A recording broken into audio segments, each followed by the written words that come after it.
à Dieu. Alléluia. Alors, ce matin, je vais vous poser une petite question pour commencer. Alléluia. Et la question, c'est, qu'est-ce que Dieu, il attend de nous? Alors, je vous pose la question. Qu'est-ce qu'il attend de nous? Qu'on parle aux gens.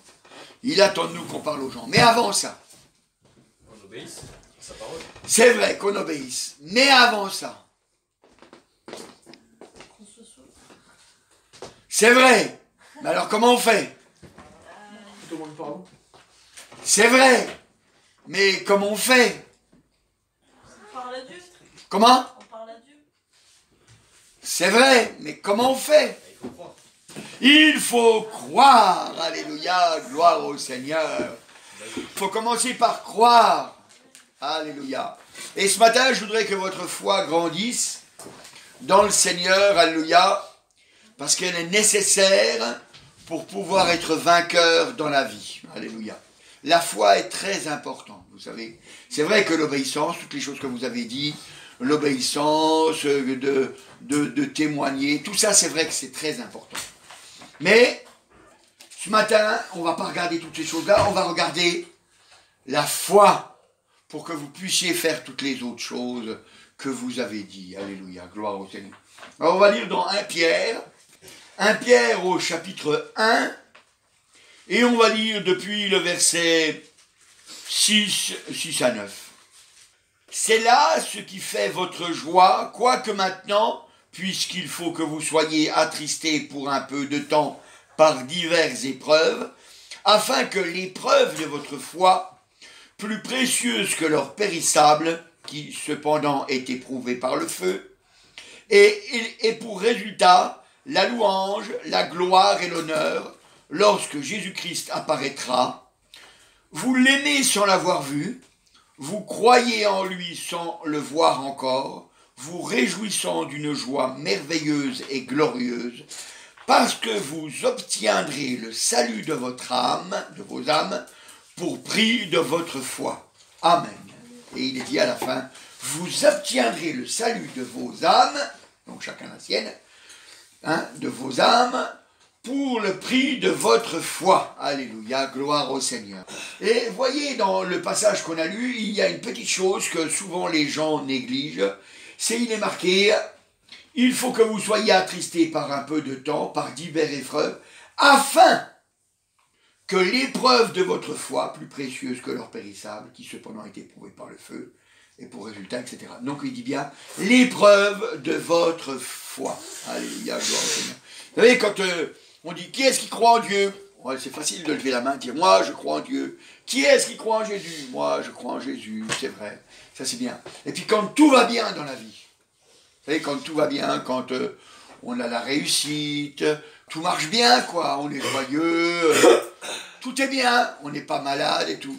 Eh ben, c'est facile d'avoir la foi. C'est facile d'avoir la foi. Mais, quand rien ne va, quand rien ne va, vous voyez, comme par exemple Job. Job, eh bien, il a été éprouvé. Et puis qu'il a perdu tous ses biens, et ses amis, et même la mort de ses enfants. Là, rester accroché à Dieu. Ça, c'est pas facile. Ça, c'est pas facile. C'est pas facile. Mais ça prouve que c'était la véritable foi. Ça prouve que c'était la véritable foi. Vous savez, quand Dieu, il a appelé Abraham, enfin, au départ, il a appelé Abraham, qui est devenu par la suite Abraham. Donc, quand il l'a appelé, et puis, qui lui a dit, ben, va-t'en de ton pays, va-t'en de ta patrie, va-t'en de ta famille, et va dans le pays que je te dirai. Et puis, il lui a même pas dit c'est où. Ben, c'était pas facile. Et puis le gars, il avait 75 ans. Il avait 75 ans. 75 ans. Et puis Dieu lui fait une promesse. Il lui dit, voilà, je ferai de toi un peuple nombreux. 75 ans. Un peuple nombreux. Sa femme, elle en avait 65. Sa femme, elle en avait 65. Aujourd'hui, on dirait que c'est une vieille. C'est un vieux. Mais il a cru. Elle a cru si elle est partie avec son mari. Et puis, ils n'avaient pas d'enfants. Et puis 25 ans après seulement, il a eu l'enfant. C'est-à-dire 24 ans après, Dieu lui a dit, l'année prochaine, t'en auras un. L'année prochaine, t'en auras un. Fallait y croire. Fallait y croire. Sa foi, elle a été éprouvée. Elle a été éprouvée. Et la Bible dit qu'il y a eu une bénédiction qui est tombée sur nous. Il y a une bénédiction sur tous les peuples de la terre à cause de la foi d'Abraham. Parce qu'Abraham, il a cru.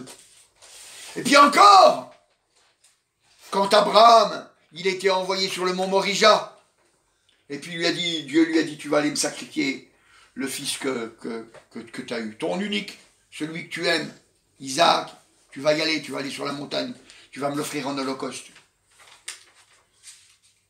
Il fallait avoir la foi. Fallait avoir la foi. Voyez? Et ce matin, je voudrais que vous ayez une foi ainsi. Je voudrais que vous ayez une foi. Je ne dis pas qu'il faut aller égorger votre fils en holocauste, hein, j'ai pas dit ça. Hein. Mais je veux que vraiment vous ayez cette foi.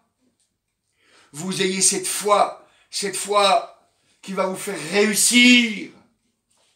Cette foi qui va vous permettre d'arriver jusqu'au ciel, alléluia, comme on l'a lu, vous obtiendrez le salut de vos âmes pour le prix de votre foi. Alléluia. Parce que c'est important que vous ayez cette foi-là. Vous savez, parce que on doit éprouver.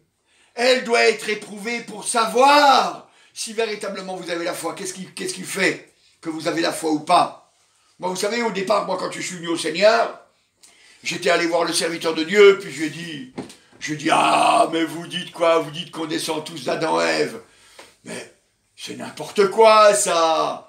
C'est prouvé qu'on descend du singe, et encore, on est des singes. La science, elle le prouve. Puis, vous savez, il est pas rentré dans des théories à plus en finir. Il m'a dit comme ça, il m'a dit, Dieu est tout puissant. Et du premier coup, il était capable de faire un homme, il n'a pas besoin de passer par un singe.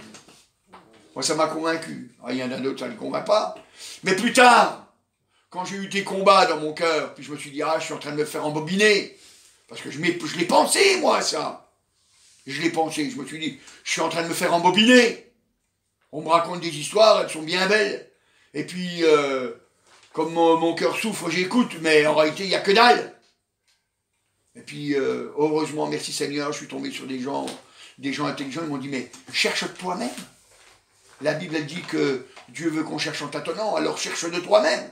Alors j'ai dit, ok, je vais regarder. Si jamais il y a quelque chose de faux dans la Bible, alors comment est-ce que je peux croire que le reste est juste? Donc j'ai commencé à regarder. Donc dès le commencement, il parlait que Dieu il avait fait la ciel, la terre et tout ce qui s'y trouve, etc. Alors j'ai regardé, j'ai dit, allez voir qu'est-ce que dit la science.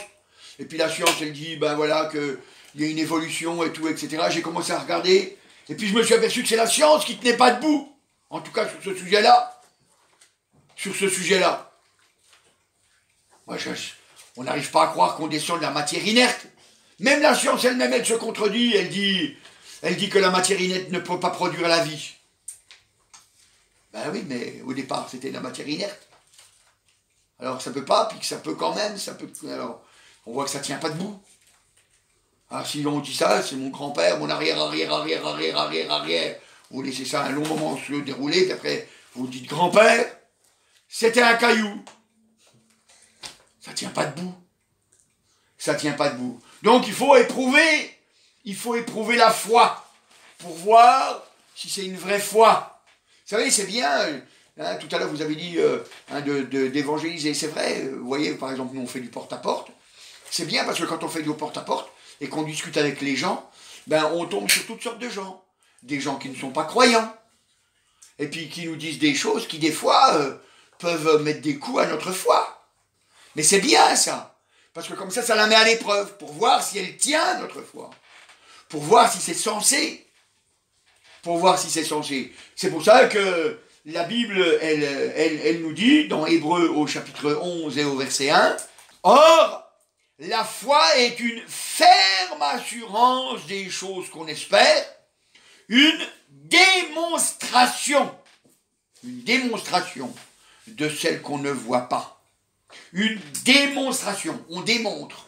Notre foi, elle démontre qu'on est dans la vérité. Une démonstration. Et puis encore un petit peu plus loin, le verset classique qu'on cite souvent, au verset 6.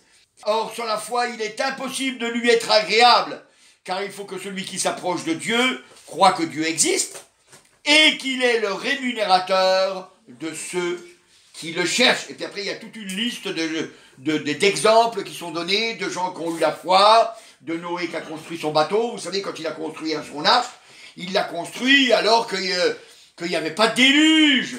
Et puis il a mis pendant des années. Il a mis pendant des années. Et puis, toutes ces choses qui nous sont dites, tous ces exemples qui nous sont donnés, pour montrer que c'est une foi non seulement qui est là, mais que c'est pas seulement théorique, c'est aussi une foi qui est mise à l'épreuve. Et vous savez, si s'est passé les mêmes choses pour ces gens-là, eh bien, il se passera la même chose pour toi, pour moi. Ta foi, il faudra qu'elle soit éprouvée pour voir si c'est véritablement la vraie foi. Si tu ne te reposes pas sur du n'importe quoi, mais si ta foi, elle est bien solide, elle a un bon fondement. Alléluia, gloire au Seigneur. C'est important, vous savez. On voit que la foi, donc c'est une assurance, mais c'est aussi une démonstration. C'est aussi une démonstration. Vous savez, le Seigneur Jésus, est-ce qu'il avait la foi? Est-ce qu'il avait la foi, le Seigneur Jésus? Oui. C'est vrai, il avait la foi, le Seigneur Jésus. Alléluia.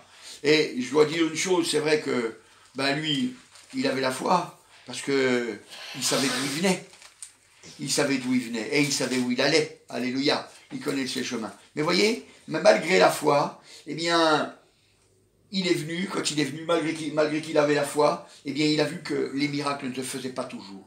Regardez voir dans Matthieu au chapitre 13, parce que vous savez, souvent les gens, ils croient que les miracles, eh bien, ils sont comme ça, là, que Jésus, il arrive, il fait les miracles, ils s'en moquent de savoir ce qu'on pense, tout ça, mais ça ne se passe pas comme ça. Regardez voir. Matthieu, chapitre 13, et au verset 58. Il est marqué, verset 58. Il ne fit pas beaucoup de miracles dans ce lieu à cause de leur incrédulité. Vous voyez, donc déjà, à cause de l'incrédulité, il y a beaucoup de miracles qui ne peuvent pas se faire. Il ne fit pas beaucoup de miracles dans ce lieu. Encore dans Marc au chapitre 6. Marc chapitre 6 et au verset 5.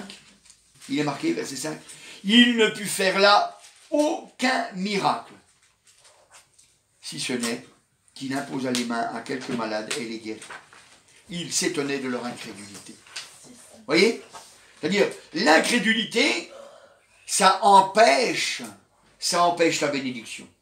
L'épreuve de votre foi. Vous savez, il va se passer des choses dans votre vie qui va vous obliger à dire ah non, il ne faut pas que je regarde comme ça, il faut que je regarde comme le Seigneur, il a dit, autrement je ne m'en sortirai pas. Autrement, je ne m'en sortirai pas. Et je ne vous le cache pas, il n'y a qu'une seule façon, il n'y a qu'une seule façon de le faire, vous savez. Si jamais on veut y arriver. C'est marqué dans Romains au chapitre 10, verset 17, il est écrit « Ainsi, la foi vient de ce que l'on entend. » La foi vient de ce que l'on entend. Et ce que l'on entend vient de la parole de Christ. La foi vient de ce que l'on entend. Donc, si tu entends la Bible, puisque la foi vient de la parole de Dieu, tu vas avoir la foi, c'est-à-dire tu vas avoir confiance en Dieu, et tu vas voir les choses se faire dans ta vie. Mais si jamais tu te laisses absorber par ce monde, si jamais c'est ce monde qui te prend, tu vas écouter ce monde. Et si tu écoutes ce monde, c'est ce monde qui va te donner sa foi. Donc la foi de ce monde, c'est une foi de quoi? C'est une foi qui oublie qu'on va mourir. Ils le savent. Mais ils vivent comme s'ils n'abandonneront jamais rien. Mais on abandonnera tout. On abandonnera tout. On abandonnera maison, voiture, famille, terre, tout. Argent, tout, on abandonnera tout. C'est pour ça que les gens, vous savez, quand ils sont attachés à leur argent, ils souffrent. Ils souffrent. Parce qu'ils s'aperçoivent qu'ils vont le perdre. Ils vont le perdre. Vous savez, moi, c'était quelque chose qui m'a toujours étonné de voir que les gens, quand ils sont multimillionnaires, j'ose le dire, c'est pas moi, hein. quand les gens ils sont multimillionnaires ou multimilliardaires, même milliardaire tout simple, avec un seul milliard, le pauvre, hein, ben vous apercevez que ça ne leur suffit pas. Ils veulent en gagner encore plus. Ils veulent en gagner encore plus. Vous vous rendez compte qu'avec 1 million, un smicard, il fait toute sa vie. Avec 1 million, un smicard, il fait toute sa vie. Il aide toute sa famille. Il vit lui et sa famille avec 1 million. Alors vous vous rendez compte, quand vous en avez 2 millions, vous êtes encore plus à l'aise. Puis quand vous en avez 3, alors quand vous avez 1 milliard, c'est 1000 millions, 1 milliard. Eh bien, ils n'en ont encore pas assez.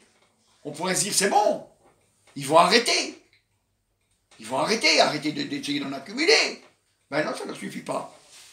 Ça ne leur suffit pas. Parce qu'ils vivent comme s'ils allaient avoir ça pour l'éternité. Et c'est pas le cas. Et c'est pas le cas. On a vu la semaine dernière qu'il fallait accumuler un trésor dans le ciel. Alléluia. Mais non pas un trésor sur la terre. Alors, donc ça veut dire que ta foi, eh bien, elle doit grandir par la parole de Dieu. C'est en lisant la Bible. C'est en lisant la Bible. Moi, avant d'être chrétien, je me disais toujours en mon cœur, je me disais vanité des vanités. Quand je me suis mis à lire la Bible, j'ai vu qu'il était marqué vanité des vanités. Tout est vanité, tout est poursuite de vent. Et c'est vrai. C'est vrai. C'est pour ça que ta foi, il faut qu'elle soit appuyée sur quelque chose de solide. La parole de Dieu, alléluia. Ta foi, elle doit être appuyée sur la parole de Dieu. C'est pour ça que je vous dis tout le temps que je ne me lâche pas de vous dire, lisez votre Bible chaque jour. Lisez votre Bible chaque jour. Vous respirez tous les jours. Pourquoi vous respirez tous les jours? On a besoin. Oui, mais pourquoi vous en avez besoin? Vivre. Pour vivre, eh bien, il faut lire la parole de Dieu. La parole de Dieu, c'est notre souffle. La parole de Dieu, c'est notre souffle.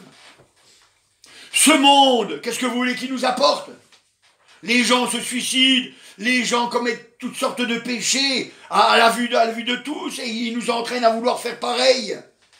Ce monde n'a aucun espoir. La Bible nous donne l'espoir. Elle nous dit qu'il y a une vie éternelle.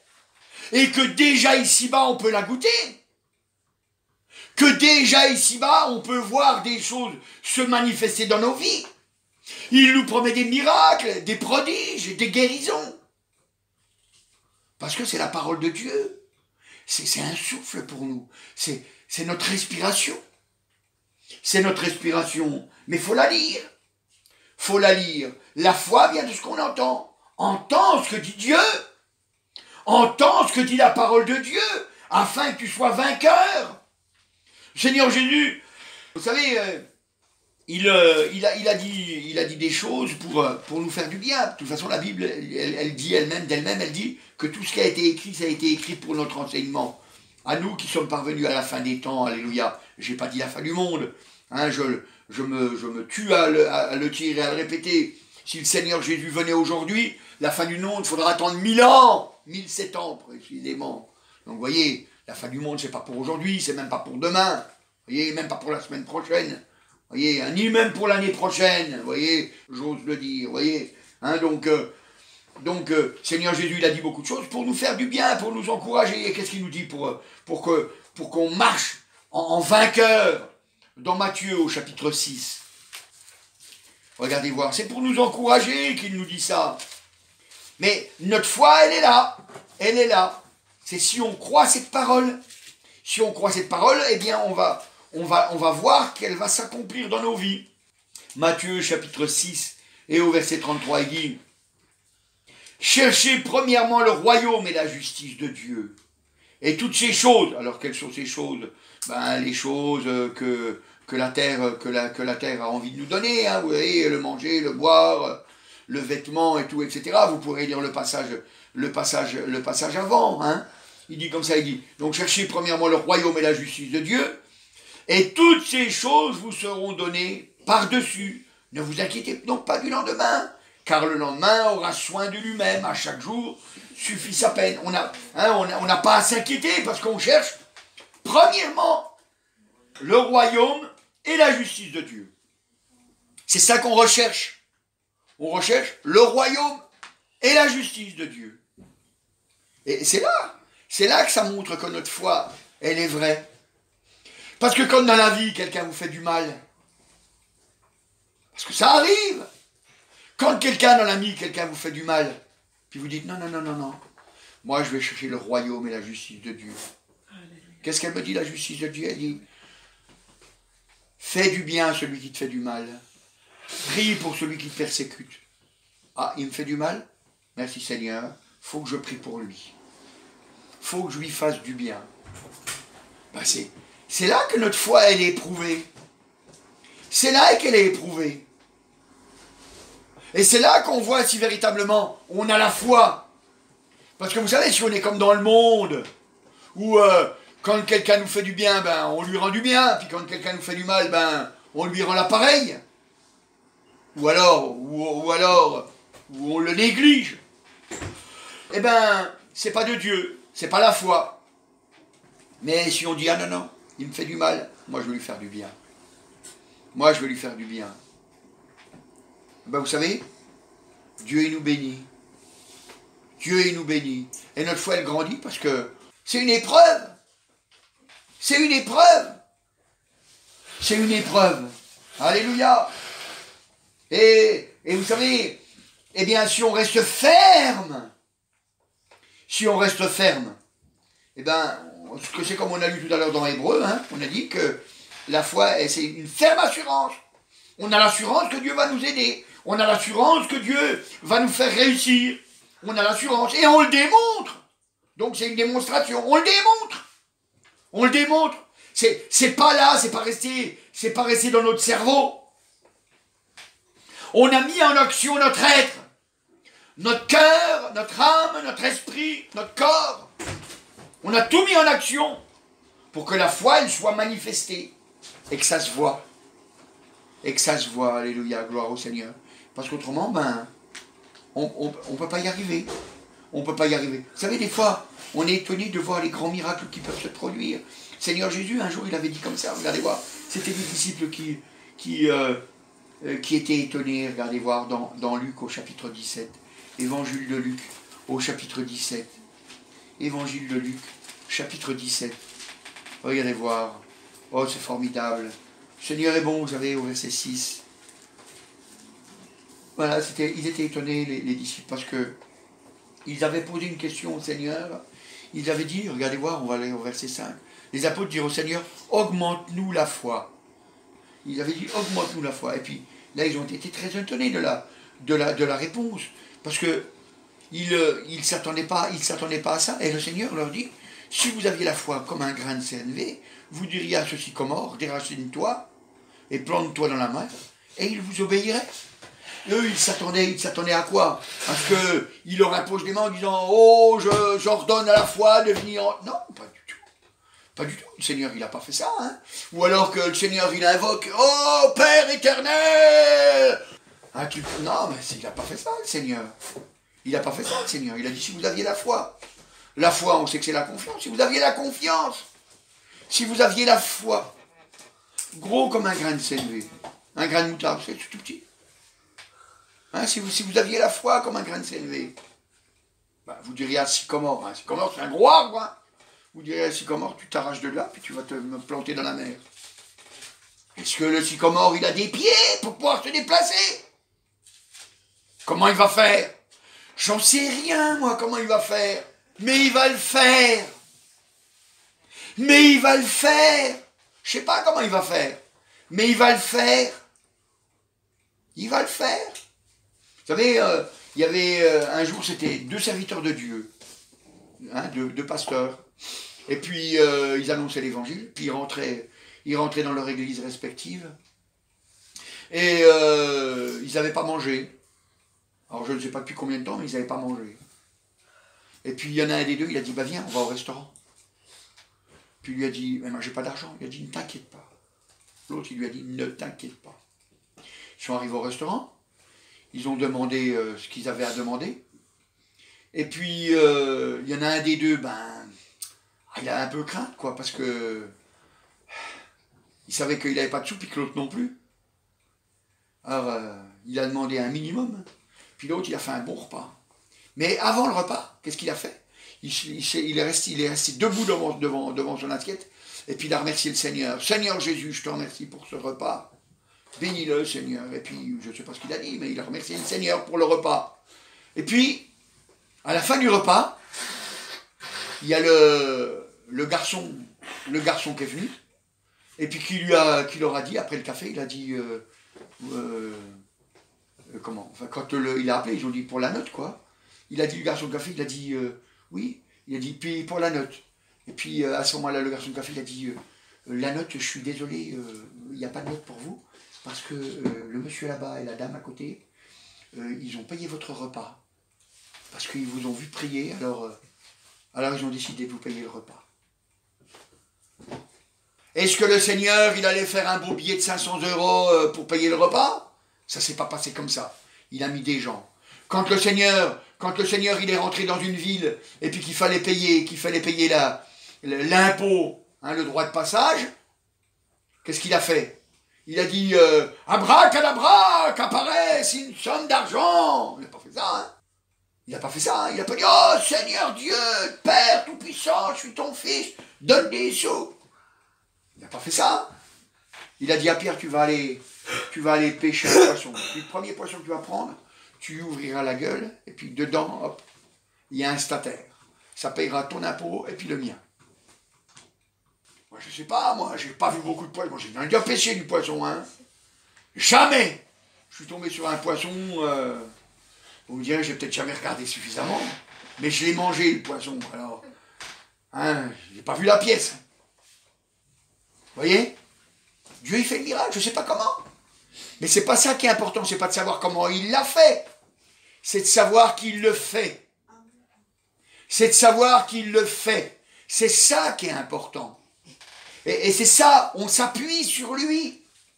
On s'appuie sur lui, on s'appuie sur sa parole.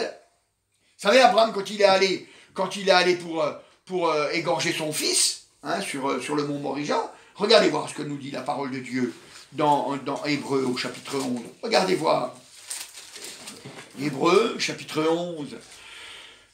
C'est par la foi qu'Abraham offrit Isaac lorsqu'il fut mis à l'épreuve et qu'il offrit son fils unique, lui qui avait reçu les promesses et à qui avait été dit, en Isaac, tu auras une postérité appelée dans ton nom. Il pensait que Dieu était puissant, même pour ressusciter les morts. Il pensait ça. Il dit, moi je vais le tuer. De toute façon, il m'a promis Dieu. Dieu, il m'a fait une promesse. Il m'a dit, voilà, je vais te bénir à travers Isaac. C'est pas tu suis là, je vais t'en donner un autre. Non, non, c'est à travers Isaac. Pas de problème, je vais le faire. Je vais le faire. Vous croyez qu'en route, il n'a pas prié, qu'il n'a pas lutté? Si, moi je crois qu'il a lutté. Je crois qu'il a prié, parce que les démons, ils étaient là, pour essayer de le décourager. Et puis il y a son gosse qui lui a posé la question, il a dit, papa, voilà le couteau, voilà le feu, voilà le bois. Et puis l'agneau, il est où? Et l'agneau, il est où? C'est toi, mon fils, l'agneau. Il n'a pas dit ça. Il n'a pas dit ça. Il n'a pas dit ça. Il a dit, allez, viens, continue, hein, viens. Dieu se pourvoira lui-même de l'agneau, va. T'en fais pas. T'en fais pas. Lui, il savait hein, que c'était lui qui l'allait égorger. Il savait, hein. Mais il a dit, t'en fais pas, il n'y a pas de problème. Il n'y a pas de problème. Dieu, il se pourvoira lui-même de l'agneau. Il sait ce qu'il fait. Puis qu'est-ce qui s'est passé?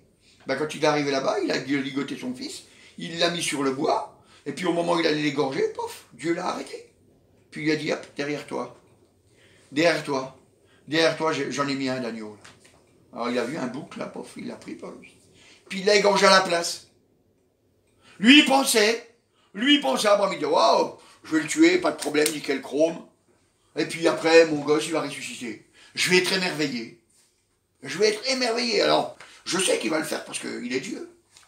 Mais ça ne s'est pas passé du tout comme il pensait. Pas du tout comme il pensait. Mais il fallait qu'il aille jusqu'au bout. Ben c'est pareil. Je ne sais pas comment il va se déplacer. Mais je sais qu'il va se déplacer. Je sais qu'il sera dans la mer. Il a dit qu'il irait dans la mer, il ira se mettre dans la mer, il n'y a pas de problème. Soit c'est la mer qui va avancer, soit c'est la terre qui va bouger, j'en sais rien, moi. Mais peu importe. Et vous savez, c'est ça qu'il faut, vous voyez. C'est ça. C'est ça. Un jour, il y avait un homme, vous savez, il voulait que son gosse soit guéri. Il voulait que son gosse soit guéri, et puis le père, il ne savait plus comment faire, avec son gosse. Et il avait emmené son gosse aux disciples. Et puis les disciples, ils avaient prié, puis ça n'avait pas marché. Ça n'avait pas marché. Alors, il s'adressait à Jésus, vous savez. Dans Marc, au chapitre 9. Regardez voir. Évangile de Marc, au chapitre 9. Donc, on va lire depuis le verset 19. Race incrédule, leur dit Jésus, jusqu'à quand serai-je avec vous? Jusqu'à quand vous supporterai-je? Amenez-le-moi. On le lui amena. Et aussitôt, l'enfant le vit, l'esprit l'agita avec violence, il tomba, il se roula par terre en écumant. Jésus demanda au Père, combien de temps y a-t-il que cela lui est arrivé? Depuis son enfance, répondit-il. Et souvent, l'esprit l'a jeté dans le feu, dans l'eau, pour le faire périr. Mais si tu peux quelque chose, viens à notre secours et compassionne-nous. Jésus lui dit, si tu peux. Tout est possible à celui qui croit. Tout est possible à celui qui croit. Puis alors, qu'est-ce qu'il a crié, cet homme? Alors il dit, je crois, viens au secours de mon incrédulité. Il avoue qui il est. Il avoue qu'il est. Je crois. Il dit, je crois, parce qu'il ne sait pas comment faire. Il veut croire. Alors il dit, Jésus, viens au secours de mon incrédulité. Il s'appuie sur Jésus. Il s'appuie sur cette parole. Tout est possible à celui qui croit. Hop, le miracle se fera. Le miracle se fera. Cet enfant sera guéri, alléluia. Et pourquoi? Parce que la foi, elle doit se manifester. Elle doit se manifester. Plusieurs personnes, on voit dans la parole de Dieu, par exemple une fois, une femme, elle est venue, elle avait une maladie, elle perdait son sang. Elle perdait son sang, elle n'arrivait pas à être guérie, elle avait été voir tous les médecins. Alors aujourd'hui, on va dire, oui, mais d'accord, c'était tous des charlatans à l'époque. Mais vous savez, si jamais dans 20 ans, le Seigneur n'est pas revenu, et puis que dans la science, il trouve quelque chose d'autre, on dira que ceux d'aujourd'hui, c'était les mêmes charlatans. C'était les mêmes charlatans, vous savez, c'est toujours pareil. C'est toujours pareil, c'est facile de dire une fois que le temps est passé, mais elle avait tout essayé, cette femme. Elle avait tout essayé. Elle a perdu son argent, mais ça ne marchait pas. Elle a dit en son cœur, elle a dit, si je puis seulement toucher le bord de son vêtement, alors je sais que je serai guéri. Elle avait la foi. Elle avait la foi qu'il y avait une puissance qui sortait du Seigneur Jésus. D'ailleurs, le Seigneur Jésus lui-même l'a dit. Il a dit, quelqu'un m'a touché parce qu'il y a une puissance qui est sortie de moi. Alors que tous les autres le touchaient, il y avait une foule compacte qui touchait le Seigneur. Mais eux, ils n'ont rien eu. Mais elle est venue par la foi, elle l'a touché par la foi. Et la puissance, elle est venue sur elle.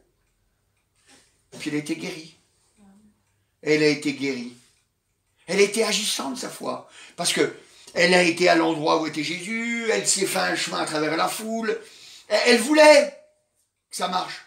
Une fois, je suis allé à une porte, et puis j'ai tapé à une porte, et puis il y a une femme, elle m'a dit, oh, vous savez, Dieu, s'il existe, il ne devrait pas y avoir toutes ces choses-là, les maladies et tout.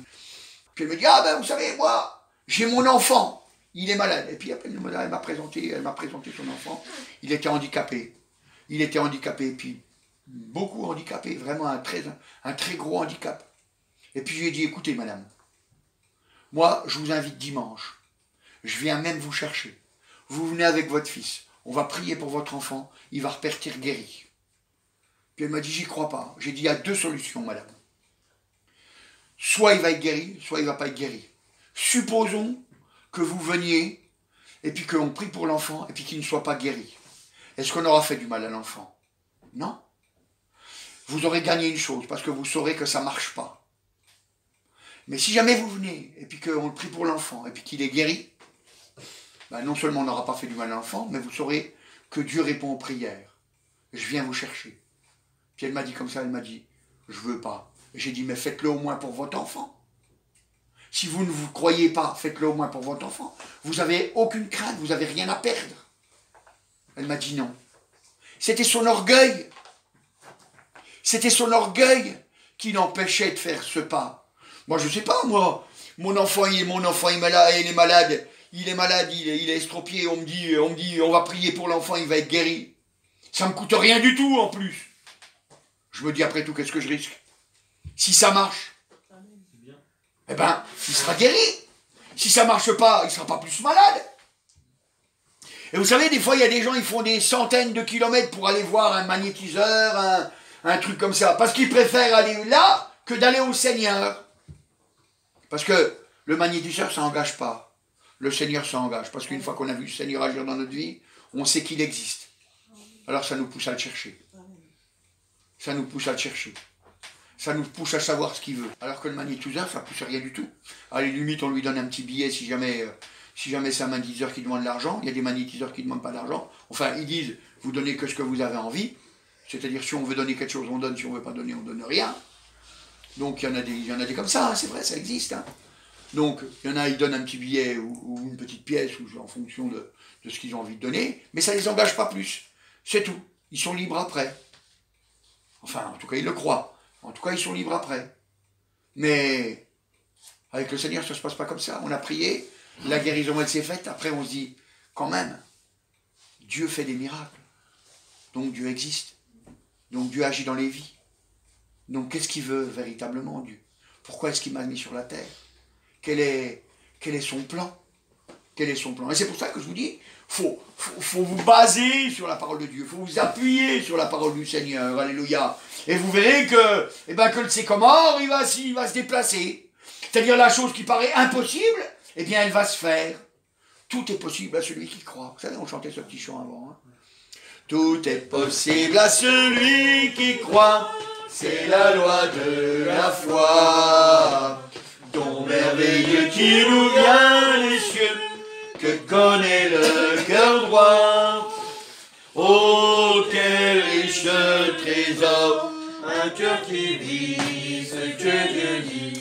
Sa foi vaut plus que l'or, Dieu l'honore et le bénit. Alléluia, c'est vrai, Dieu l'honore et le bénit. Alléluia, gloire au Seigneur. Et c'est ce que je voudrais que vous soyez bénis ce matin, alléluia. Parce que vraiment, quand on manifeste la foi, alléluia, quand on manifeste ce que le Seigneur il a fait dans nos vies, eh bien, comme on a pu le lire tout à l'heure, eh bien, il nous donne tout ce qu'on a besoin. On a des promesses de réussite, des promesses qu'il ne nous laisserait pas mourir de faim. Il nous donnera le manger, le boire et tout ce qu'on a besoin, vous savez. Alors, on sait qu'on va réussir, alléluia, gloire au Seigneur. Et c'est pour ça que la Bible, elle nous dit qu'on doit faire très attention à notre foi. Hein. Regardez voir, dans Hébreux au chapitre 3, Hébreux chapitre 3, voilà, on y va, Hébreux chapitre 3, verset 12, et voilà, il dit, prenez garde, frères, que quelqu'un de vous n'ait un cœur mauvais et incrédule, au point de se détourner du Dieu vivant. Et verset 13, mais exhortez-vous, c'est-à-dire encouragez-vous, exhortez-vous les uns les autres, chaque jour, aussi longtemps qu'on peut dire aujourd'hui, afin qu'aucun de vous ne s'endurcisse par la séduction du péché. Alléluia, gloire au Seigneur. Alors on voit au verset 12, il dit de prendre garde de ne pas avoir un cœur mauvais et incrédule. Pourquoi il dit ça? Il dit parce que le peuple d'Israël, si vous lisez dans le contexte, parce que le peuple d'Israël, qu'est-ce qui s'est passé? Eh bien lui, il est passé à travers la mer Rouge, la mer elle s'est ouverte en deux, ils sont passés, ils ont vu le miracle, et puis quand ils sont arrivés de l'autre côté, eh bien ils ont eu un cœur incrédule. Pourquoi Moïse, tu nous as fait sortir du pays d'Égypte? Pourquoi tu nous as fait sortir du pays d'Égypte pour nous emmener dans un endroit désert, où il n'y a même pas d'eau où on peut boire? Et puis ils ont commencé à chercher des histoires à Moïse et à Dieu, voyez, et à Dieu. Et du coup, résultat des courses, ils ont fini 40 ans dans le désert et ils ne sont même pas rentrés dans le pays promis. Ils ne sont même pas rentrés dans le pays promis. Et vous voyez, c'est ça. Donc un cœur incrédule, eh bien ça empêche de rentrer dans le pays promis. Et nous, notre pays promis, c'est le ciel. C'est le ciel. Mais pour rentrer dans le pays promis, c'est déjà sur la terre qu'on le commence. Parce que c'est quand on est sur la terre qu'on croit. On croit que la manière que Dieu veut qu'on vive, c'est la manière qu'on va vivre dans le ciel. C'est-à-dire sans mentir, sans voler, sans faire du mal aux autres. Enfin voilà quoi, selon ce que les commandements nous disent.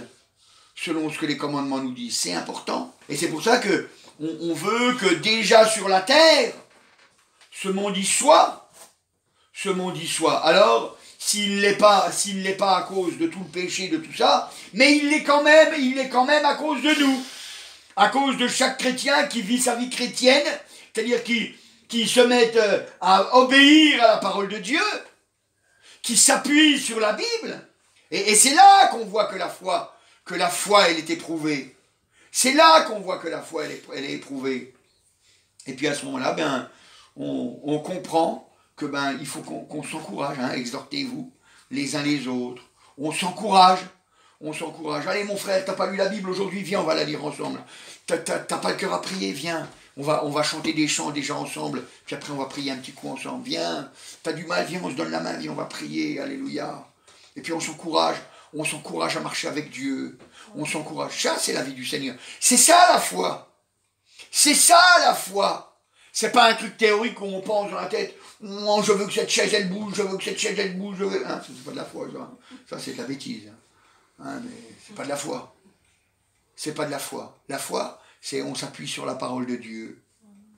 On s'appuie sur la parole de Dieu. Et si Dieu veut faire un miracle extraordinaire à travers nous, il le fera, parce que nous, on s'appuie sur sa parole. Vous voyez, comme Shadrach, Meshach et Abednego, qui ont été jetés dans le feu vivant, eh bien, ils sont restés vivants. Moi, j'ai jamais vu quelqu'un qui va dans le feu et puis qui n'est pas brûlé. Hein. Quand on va dans le feu, on est toujours brûlé. On est toujours brûlé. Mais eux, ils ont eu la foi. Ils ont dit, ben, même si jamais Dieu ne nous délivre pas, il peut nous délivrer. Hein. Mais même si jamais c'est pas ça, sache que nous, on ne désobéira pas. Nous, on fera la volonté de Dieu. Et puis, ils n'ont pas adoré les idoles. Ils n'ont pas adoré les idoles. Et puis, hop, ils ont été jetés dans le feu, puis à la fin, ils ont été récompensés de leur foi. Alléluia. Gloire au Seigneur. Alléluia. Alors, ce matin, alléluia, je veux vraiment que vous réussissiez. Et c'est pour ça que le Seigneur Jésus dit, et je m'arrêterai là-dessus, dans Marc au chapitre 11. Marc au chapitre 11, c'est pas n'importe qui l'a dit, c'est le Seigneur qui nous l'apprend. Dans Marc au chapitre 11 et au verset 24. C'est pourquoi je vous dis, tout ce que vous demandez en priant, croyez que vous l'avez reçu. Donc ça veut dire que vous ne l'avez encore pas. Croyez que vous l'avez reçu. Vous ne l'avez encore pas. Croyez que vous l'avez reçu. Et vous le verrez s'accomplir. Et vous le verrez s'accomplir. C'est-à-dire que on a confiance en Dieu. On a confiance en Dieu. Moi, quand je suis venu au Seigneur, à un moment donné, il y a eu un serviteur de Dieu qui est parti pour servir dans le nord de la France. Il a laissé sa place de boulot. Et puis il a dit à l'église, il a dit voilà, je m'en vais de mon boulot, il y a un poste de disponible. S'il y a quelqu'un qui est intéressé et puis qui a les compétences, eh bien qu'il le sache. Moi je me suis présenté, je me suis dit, j'ai prié, j'ai dit Seigneur, je te remercie pour le travail que tu m'as donné à cet endroit-là. Je vais le chercher. Je suis arrivé là-bas. Le gars il m'a dit, vous savez souder? Je n'avais jamais soudé de ma vie, j'ai dit non.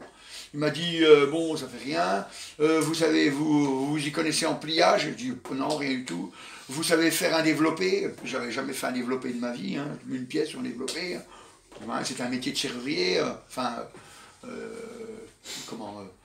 serrurier, métallier, voilà quoi. Hein. Et puis, je connaissais pas ce métier. Il m'a dit, je peux pas vous prendre, hein. Je peux pas vous prendre. Et puis quand je suis parti, je suis parti, il m'a dit, je peux pas vous prendre, vous connaissez pas le boulot. Mais en mon cœur, j'avais la conviction que le poste était pour moi. J'ai dit, je te remercie Seigneur du poste que tu m'as donné. Et puis quand je suis arrivé à l'église, il y a des gens, comme on dit, il y a toujours ceux qui vont nous encourager à perdre notre foi. Hein. Et puis il y en a un qui m'a dit comme ça, il m'a dit, alors pour le boulot, il m'a dit que je connaissais pas le boulot, alors il m'a pas pris, puis il a rigolé, et puis il m'a dit, c'était normal, voilà quoi. Et puis je lui ai dit, non, le boulot il est pour moi, mais il sait juste pas que la place elle m'est réservée. Et puis il m'a regardé, j'ai cru qu'il voyait un extraterrestre là, hein, parce qu'il m'a regardé bizarre. Hein. Et puis bref, quelques temps après, je crois 2 ans ou 3 ans après, je ne me rappelle plus exactement le nombre d'années après, hop, c'est la boîte là qui m'a contacté, toujours le même, toujours, et puis j'ai eu le poste. Mais c'est vrai qu'entre-temps, j'ai appris des choses, et puis quand je suis arrivé là-bas, il m'a dit, je vous donne la formation, parce que je n'avais pas la formation. Il m'a dit, je vous donne la formation, je vous paye comme si vous étiez déjà formé. Que ça vous va? J'ai dit, bon, on le marque par écrit. Hein. Et puis on l'a marqué par écrit, puis tant que je me suis retrouvé métallier au Q3, j'avais jamais fait de métallerie de ma vie. Vous voyez, hein, c'est formidable quand même. Hein. Vous voyez, Dieu fait des miracles. Voilà, gloire au Seigneur. Alors, ben, je veux que ta foi elle grandisse. Je veux que ta foi elle grandisse. Mais, pour ça, ben, elle va être éprouvée. Alléluia. Mais, vous savez qu'on est plus que vainqueurs. Alléluia. Parce que Jésus est notre aide. Ce matin, alléluia. Confie-toi en Jésus. Alléluia. Crois la parole de Dieu. Crois la Bible. Et tu verras ta vie changer. Alléluia. Amen, Seigneur Jésus. Je te remercie, Dieu de Dieu. Tu es avec nous, Seigneur. Alléluia. Tu dis que quand 2 ou 3 sont assemblés en ton nom, tu es au milieu d'eux, Seigneur. Alléluia. Et nous le croyons, Seigneur. C'est pour ça que nous parlons, Seigneur.